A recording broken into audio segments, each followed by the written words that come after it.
قاعد حزين ومهموم، عندك مشاكل كتيرة قوي في بيتك، مع قرايبك، مع اصحابك، في الشغل. خلاص دماغك قاعد يفكر في احداث حصلت من سنين عشان تأكد لك الظلم اللي واقع عليك، القهر اللي انت فيه. بقولك يا عم الحزين، ما تيجي كده تسمع الفيديو ده؟ الفيديو ده عشاني وعشانك. بص بقى، اول ما تلاقي نفسك كده واقع في مشاكل كتير وقاعد تفكر يمين في شمال وقاعد تجيب احداث من زمان وفي النهاية بتطلع بصفر، انت ما بتحلش ولا بتربط. تخيل كده معايا بالظبط ان انت عامل زي البلية دي، الشيطان حطك كده في طبق وقاعد يلعب بيك، يلفلفك حوالين نفسك وفي النهاية ما بتطلعش بشيء، انت قاعد تلف.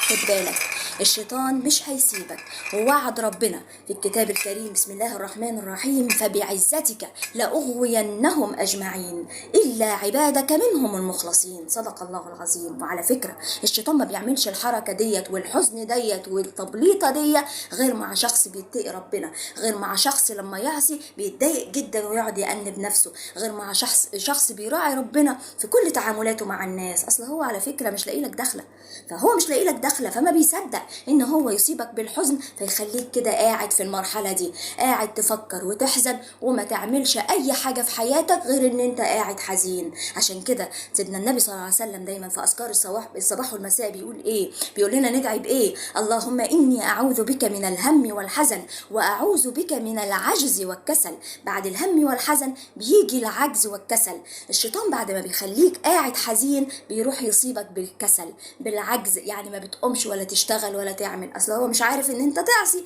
فيروح يخليك ايه؟ ما تعملش شيء، ولا تعصي ولا ما تعصيش، انت مش هتعمل حاجة، انت هتتوقف حياتك عند هذه المرحلة.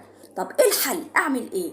الحل ان انت لما تواجهك مشكلة، انا عندي يا اما المشكلة ليها حل فبحلها وخلصنا، يا اما المشكلة مثلا كبيرة ومحتاجة انها تتقسم واحل منها شوية بشوية، يا اما المشكلة هترسالي على حاجة الاتنين شر وانا اختار ايهما اقل ضررا واتعايش معاه، يا اما المشكلة ملهاش حل خالص ومفيش غير ان انا اصبر عليها، ما هي كده كده موجودة، مفيش قدامي حل غير ان انا اصبر وان انا ادعي بس. اذا اي مشكلة هتواجهك في حياتك خد بالك هتشوفها كده هتتحل ازاي. يعني انا هحزن يوم اتنين تلاتة بالكتير وبس، هطلع بايه من الحزن دي؟ وما اقعدش اجيب افكار بقى تاكد لي معلوماتي الحزينة، لا، انا دلوقتي في مشكلة، في معصية عملتها، استغفر ربنا واتوب، ربنا الحمد لله ان هو طول في عمري علشان استغفر ربنا واتوب. في مشكلة قدرت احلها هحلها واعديها واتعايش، ما قدرتش احلها هركنها على جنب وارضى بيها لحد ما ربنا يأذن انها تتحل. خد بالك، افتكر ان انت ما تبقاش بلية في ايد الشيطان يلعب بيك ويقعد يتفرج عليك.